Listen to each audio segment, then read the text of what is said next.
Hello friends, स्वागत है आपका नॉलेज जोन चैनल पर। आज 31 सितंबर के दिन हम डिस्कस करेंगे द हिंदू और पीआईबी के इम्पोर्टेंट करंट अफेयर्स को। चलिए शुरू करते हैं। पहली न्यूज़ एमनेस्टी इंटरनेशनल से है। न्यूज़ में क्यों है? एमनेस्टी इंटरनेशनल ने डिसाइड किया है कि वो इंडिया में अपने ऑपरेशंस को क्लोज करेगी। ये डिसीजन क्यों आया? अभी रिसेंटली ही इन्फोर्समेंट डायरेक्टोरेट ने यानी ईडी ने इस के अकाउंट को फ्रीज कर दिया है, यानी एमनेस्टी इंटरनेशनल के अकाउंट को फ्रीज कर दिया है। डिटेल्स क्या है इसकी? यहाँ पर एक एफआईआर फाइल किया गया था सीबीआई के द्वारा 2019 में। इसमें कहा गया है कि एमनेस्टी इंटरनेशनल ने यहाँ पर वायलेशन किया है फॉरेन कंट्रीब्यूशन एक्ट यानी FCRA का। ईडी ने यहाँ पर जो प्रीलिमिनरी इंक्वायरी की जाती है उसको कन्वर्ट कर दिया है ECIR में। ECIR यानी कि इन्फोर्समेंट केस इन्वेस्टिगेशन रिपोर्ट में ये इक्वालेंट होती है FIR के। इसमें कहा गया है कि एमनेस्टी इंटरनेशनल ने एलिज किया है मनी लॉन्ड्रिंग चार्ज इसके ऊपर, और इसके सारे बैंक अकाउंट को फ्रोज कर दिया गया है ईडी के द्वारा। ईडी ने यहाँ पर एमनेस्टी इंटरनेशनल के ऊपर prevention of money laundering act को इन्वोक किया है। एमनेस्टी इंटरनेशनल के बारे में जान लेते हैं। एमनेस्टी इंटरनेशनल जो है वो एक नॉन गवर्नमेंटल ऑर्गेनाइजेशन है जिसका हेडक्वार्टर यूनाइटेड किंगडम में है। ये फोकस करती है ह्यूमन राइट के ऊपर। इसका मिशन क्या है? इस ऑर्गेनाइजेशन का मिशन है कि वो कैंपेन करती है पूरे वर्ल्ड में ताकि जो भी ह्यूमन बीइंग है वो इंजॉय कर सके ह्यूमन राइट, जो कि इंश्राइंड है universal declaration of human right और जितने भी other international human right instrument है उसमें। ये जो है वो ह्यूमन राइट एब्यूज जहाँ कहीं भी होता है उसके अगेंस्ट कैंपेन करती है और वो देखती है कि इंटरनेशनल लॉ और स्टैंडर्ड्स जो हैं उससे कंप्लाई कराया जाए। एमनेस्टी इंटरनेशनल जो है वो लंदन में 1961 में इसको फाउंड किया गया था। ये ऑर्गेनाइजेशन जो है इसको वो 1977 में नोबेल प्राइज पीस प्राइज भी दिया गया था for defence of human dignity against torture के लिए। इसके अलावा 1978 में यूनाइटेड नेशन प्राइज भी इनको मिला था इन फील्ड ऑफ ह्यूमन राइट्स। अगली न्यूज़ एस्ट्रोसैट से है। न्यूज़ में क्यों है? ये इंडिया की पहली multi wavelength space based observatory है। एस्ट्रोसैट ने यहाँ पर अपने 5 सक्सेसफुल ईयर ऑफ ऑपरेशन को कंप्लीट किया है। एस्ट्रोसैट जो है वो फर्स्ट मल्टी वेवलेंथ सैटेलाइट है जिसको इसरो के द्वारा 2015 में लॉन्च किया गया था। एस्ट्रोसैट के बारे में थोड़ा जान लेते हैं। एस्ट्रोसैट जो है वो एक्सप्लोर करती है स्टार को, स्टार क्लस्टर, इसके अलावा map large and small Galaxy of milky way Galaxy, जिसको मैगेलेनिक क्लाउड कहा जाता है। ये क्या मैगेलेनिक क्लाउड क्या होती है? ये एक एनर्जेटिक फेनोमेना कहलाती है यूनिवर्स की, such as ultraviolet, counterpart to gamma ray burst, supernovae, active galactic nuclei. ISRO जो है वो इसरो की जो वो एस्ट्रोसैट है वो उस पर बहुत सारे पेलोड जो हैं वो होते हैं, जैसे कि अल्ट्रावायलेट इमेजिंग टेलीस्कोप, इसके अलावा large area X ray proportional counter, soft X-ray telescope, cadmium zinc telluride imager, scanning sky monitor और चार्ज पार्टिकल मॉनिटर। एस्ट्रोसैट ने यहाँ पर प्रूव किया है एज एन इम्पॉर्टेंट सैटेलाइट जो कि केपेबल है कैरी आउट करने में simultaneous observation over a range of wavelength from the far ultraviolet to the hard X ray band. Ultraviolet Imaging Telescope या UVIT ये एक रिमार्केबल 3-in-1 इमेजिंग टेलीस्कोप है जो ऑब्जर्व करती है विजिबल नियर अल्ट्रावायलेट यानी NUV और फार अल्ट्रावायलेट स्पेक्ट्रम को एक साथ। एस्ट्रोसैट जो है वो फर्स्ट डेडिकेटेड इंडियन मिशन है जो कि स्टडी करेगी celestial sources in X ray, UV and optical spectral bands को साइमल्टेनियसली। इसके अलावा ग्राउंड कमांड और कंट्रोल सेंटर ऑफ एस्ट्रोसैट जो है वो इसरो के Telemetry Tracking and Command Network Bangalore में सिचुएटेड है। आइस्ट्रैक के बारे में जान लेते हैं। इंडियन रिसर्च ऑर्गेनाइजेशन यानी इसरो ओवर द ईयर इसने इस्टेब्लिश की है एक comprehensive global network of ground station ताकि वो प्रोवाइड कर सके टेलीमेट्री ट्रैकिंग और कमांड यानी टीटीसी। इससे क्या होगा, इससे जो सैटेलाइट है उसको सपोर्ट मिलेगा और लॉन्च व्हीकल मशीन जो है मिशन जो है उसको सपोर्ट मिलेगा। ये फैसिलिटी जो है वो इसरो के अंडर आती है, ISRO telemetry Tracking and Command network यानी कि आइस्ट्रैक के अंडर आती है। इसकी हेडक्वार्टर जो है वो बेंगलोर इंडिया में है।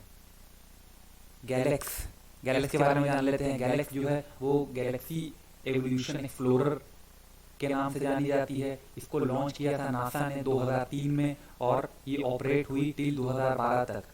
इसका मिशन क्या था, ये ऑब्जर्व करती है 100,000 ऑफ गैलेक्सीज को। इसका एम है कि वो डिटरमाइन कर सके इन सारी गैलेक्सी की डिस्टेंस को जो अर्थ से कितनी दूर है, ये डिटरमाइन करती है। ये स्टार के फॉर्मेशन के रेट को भी बताती है जो गैलेक्सी में होती है।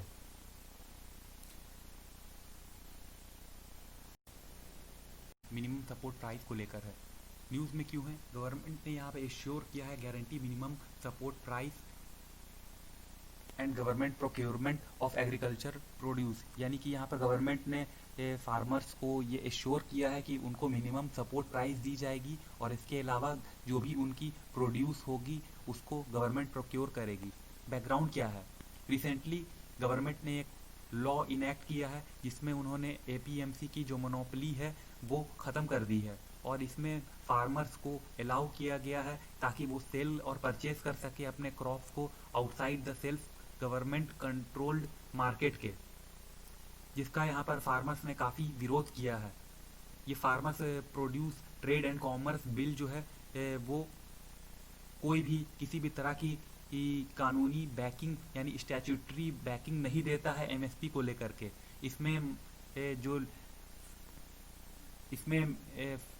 इस लॉ में कोई भी एमएसपी के बारे में या प्रोक्योरमेंट के बारे में कोई जिक्र नहीं है। ये बिल जो है उसको पास किया गया है ताकि फार्मर्स को यहाँ पर और ट्रेडर को फ्रीडम ग्रांट की जा सके ताकि वो चॉइस कर सकें कि उनको अपनी जो एग्रीकल्चरल प्रोड्यूस है वो कहाँ सेल करनी है या कहाँ से खरीदनी है। अब नेशनल फूड सिक्योरिटी एक्ट के बारे में जान लेते हैं। नेशनल फूड सिक्योरिटी एक्ट 2013 जो है वो एक लीगल बेसिस प्रोवाइड करती है ताकि पब्लिक डिस्ट्रीब्यूशन सिस्टम पीडीएस के लिए, जो कि अर्लियर जो है ऑपरेट की गई जाती थी रेगुलर गवर्नमेंट स्कीम के तौर पे, यहाँ पर एनएफएसए ने जो है पीडीएस को एक्सेस किया है एज ए राइट ताकि इसमें जितने भी पर्सन जो प्रायोरिटी हाउस होल्ड से बिलोंग करते हैं उनको 5 kg of food grain per month subsidise rate पर उपलब्ध कराया जाए। इसमें जो है प्राइस जो होगा वो 2 रुपये से पर केजी से ज़्यादा नहीं होना चाहिए वीट का, और इसके अलावा ₹3 पर केजी राइस के लिए यहाँ पर डिक्लेयर की गई है। प्रायोरिटी हाउस होल्ड में कौन लोग आएंगे, इसको जो है डिफाइन किया गया है as 75% of country's rural population and 50% urban area को, जो कि प्रायोरिटी हाउस होल्ड के अंदर आएंगे। अगली न्यूज़ है मुंबई से। मुंबई ने अपनी बायोडाइवर्सिटी को मैप किया है। ये अपनी तरह की पहली ऐसी अटेम्प्ट है जो कि मुंबई ने की है। यहाँ पे मुंबई ने अपनी बायोडाइवर्सिटी मैप को शोकेस किया है जिसमें उन्होंने wild life hotspot, mangrove forest, urban green spaces और इसके अलावा 90 स्पीसीज को स्पॉट किया है सिटी में। रोहन चक्रवर्ती जो कि अपने काम के लिए जाने जाते हैं popularly for the title of green humour.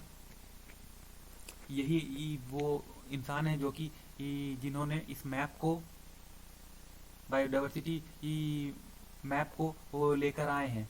ये मैप जो है इसका मेन मकसद ये है कि ये मुंबईकर्स के अंदर एक तरह से अवेयरनेस को पैदा कर सके, ताकि ये मुंबई की जो बायोडाइवर्सिटी है उसको प्रोटेक्ट किया जा सके, जो कि सीरियस थ्रेट में है ड्यू टू अनसस्टेनेबल डेवलपमेंट के वजह से।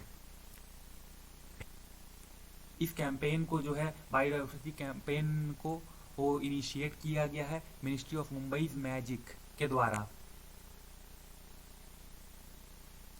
इसमें जो है वो सिटीजन को कलेक्टिवली जो है मुंबईकर्स को यहाँ पर एक तरह से जागरूक किया जा रहा है, ताकि वो बायोडाइवर्सिटी को प्रोटेक्ट करने के लिए सामने आए। अगली न्यूज है ग्लोबल काउंटर टेररिज्म काउंसिल से। ग्लोबल काउंटर टेररिज्म काउंसिल क्या है? ये एक registered non profit international think tank है जो कि इनिशिएट करती है बाय पब्लिक स्पिरिटेड इंडिविजुअल। इसमें क्या किया जाता है? अवेक किया जाता है ग्लोबल टेररिज्म के बारे में, पब्लिक को जागरूक किया जाता है, ताकि जो भी ग्लोबली ह्यूमैनिटी को जो थ्रेट है टेररिज्म से, उसके बारे में लोगों को जागरूक किया जाए और ह्यूमन सिक्योरिटी के बारे में लोगों को बताया जाए।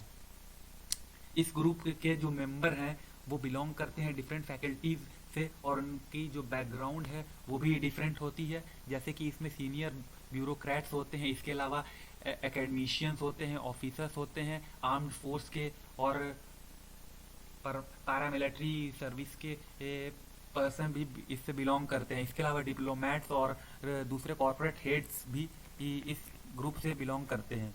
ये क्या करते हैं? ये एक तरह से प्रोवाइड करते हैं सपोर्ट और इसमें रेगुलरली कंट्रीब्यूट करते हैं। इनका एम होता है कि जो भी ग्लोबल टेररिज्म है उसकी रूट कॉज को पकड़ा जाए और उसके लिए इफेक्टिव सॉल्यूशन तैयार किया जाए, जो कि जिससे फिर सोसाइटी को यहाँ पर टेररिज्म के खतरे से बचाया जा सके। अभी न्यूज में क्यों है?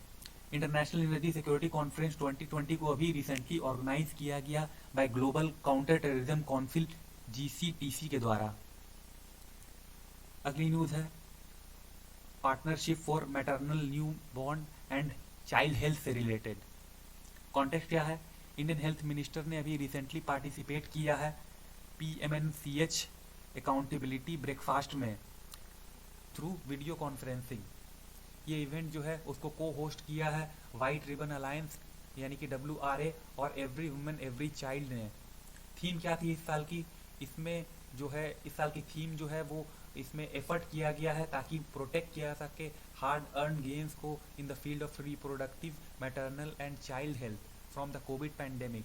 यानी कि कोविड पैंडेमिक से मैटरनल और चाइल्ड हेल्थ को प्रोटेक्ट करने की बात इसमें कही जा रही है, इसकी जो थीम है इसमें। अब जान लेते हैं partnership for maternal newborn and Child health के बारे में। इसको लॉन्च किया गया था 2005 में।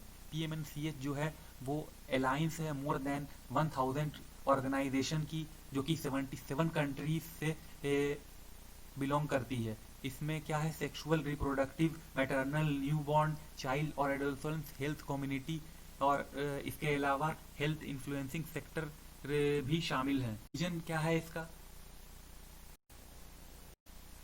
इसकी विजन और गोल जो है उसको आउटलाइन किया गया है द दिल्ली डिक्लेरेशन के अंदर।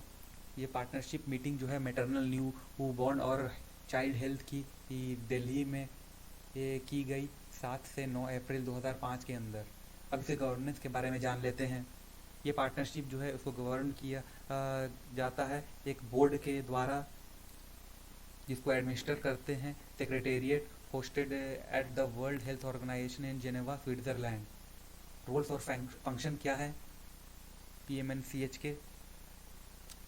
ये पार्टनरशिप प्रोवाइड करती है एक प्लेटफॉर्म ऑर्गेनाइजेशन के लिए, ताकि वो अलाइन कर सके जो भी ऑब्जेक्टिव है, स्ट्रेटजी है और रिसोर्सेस है, और एग्री करती ही है इंटरवेंशन करने के लिए, ताकि मैटरनल और न्यू बॉर्न चाइल्ड और एडोलसेंट्स के हेल्थ को इम्प्रूव किया जा सके। अगली न्यूज़ है महाराष्ट्र से। महाराष्ट्र ने अपने फॉरेस्ट राइट एक्ट को मॉडिफाई किया है। यहाँ पे महाराष्ट्र के गवर्नर ने एक नोटिफिकेशन इशू किया है for modifying forest right act 2006 को। ये मॉडिफिकेशन जो है इसको इशू किया गया है गवर्नर के द्वारा by using his power under sub paragraph 1 of paragraph 5 of the schedule 5 of the constitution के अंदर। ये मॉडिफिकेशन क्या है, इसमें चेंज किया गया है ताकि इनेबल किया जा सके ट्राइबल और दूसरे जो भी ट्रेडिशनल फॉरेस्ट ड्वेलिंग फैमिली हैं, ताकि वो अपने घर को बिल्ड कर सकें अपने नेबरहुड फॉरेस्ट एरिया में। सिग्निफिकेंस क्या है इसकी, ये डिसीजन जो है वो लिया गया है to provide a major relief to schedule tribe और अदर जो भी ट्रेडिशनल फॉरेस्ट ड्वेलिंग फैमिली है, ताकि वो शेड्यूल एरिया में ही रहें। इनको इसका एम है कि जो भी शेड्यूल ट्राइब हैं या जो भी इस तरह की फैमिली से बिलोंग करते हैं, वो कहीं उनको मतलब एक तरह से प्रिवेंट किया जा रहा है कि वो अपने जो नेबरहुड एरिया है उसको छोड़कर बाहर जाएं, और वो इनको प्रमोट किया जा रहा है कि वो अपने फॉरेस्ट में ही अपना घर बना करके वहीं रहें। शेड्यूल 5 के बारे में जान लेते हैं। शेड्यूल 5 ऑफ द कॉन्स्टिट्यूशन जो है वो डील करती है administration and control of schedule area. इसके अलावा शेड्यूल ट्राइब जो कि रिसाइड करते हैं उस स्टेट में other than state of Assam, Meghalaya, Tripura and Mizoram. अब 5th शेड्यूल जो एरिया है उसमें कुछ स्पेशल प्रोविजन भी है। यहाँ पर जो भी गवर्नर होंगे इस स्टेट के जो कि शेड्यूल एरिया से बिलोंग करते होंगे, वो एनुअली एक रिपोर्ट तैयार करेंगे, या फिर जब भी प्रेसिडेंट चाहे तो वो एक रिपोर्ट उस स्टेट के एडमिनिस्ट्रेशन को लेकर के तैयार करेंगे और वो प्रेसिडेंट को वो रिपोर्ट सौंपेंगे। यूनियन गवर्नमेंट के पास भी यहाँ पर कुछ एग्जीक्यूटिव पावर है जिससे वो स्टेट को डायरेक्शन दे सकता है एडमिनिस्ट्रेशन के लिए शेड्यूल एरिया के, जो कि para 4 of 5th schedule provide करती है अंडर ट्राइब्स एडवाइजरी काउंसिल के of state of schedule area के अंतर्गत। कॉम्पोजिशन क्या होती है इसकी, इसमें जो मेंबर्स होते हैं वो 20 से ज़्यादा नहीं होते हैं और 3/4 जो होते हैं रिप्रेजेंटेटिव होते हैं शेड्यूल ट्राइब के in legislative assembly of the state. अगर नंबर ऑफ रिप्रेजेंटेटिव जो है एसटीज में शेड्यूल ट्राइब्स में जो है शेड्यूल ट्राइब के लेजिस्लेटिव असेंबली ऑफ स्टेट में जो है वो less than the number of seat in the TAC यानी कि ट्राइब्स एडवाइजरी काउंसिल से होता है, कम होता है, तो उसको फिल किया जाता है बाय रिप्रेजेंटेटिव, जो कि बाय उस तरह के रिप्रेजेंटेटिव के द्वारा, और जो रिमेनिंग सीट जो होती है उसको फिल किया जाता है अदर मेंबर ऑफ उस ट्राइब के। फंक्शन क्या है, यहाँ पे टीएसी जो है वो एडवाइस करती है उन सारे मैटर पे जो कि वेलफेयर और एडवांसमेंट ऑफ एसटीज से बिलोंग करते हैं। इसको गवर्नर भी रेफर कर सकता है। गवर्नर यहाँ पर रूल्स भी बनाता है और प्रिस्क्राइब करता है ताकि रेगुलेट किया जाए number of member of the council को। इसके अलावा mode of their appointment and appointment of chairman and council of the officer.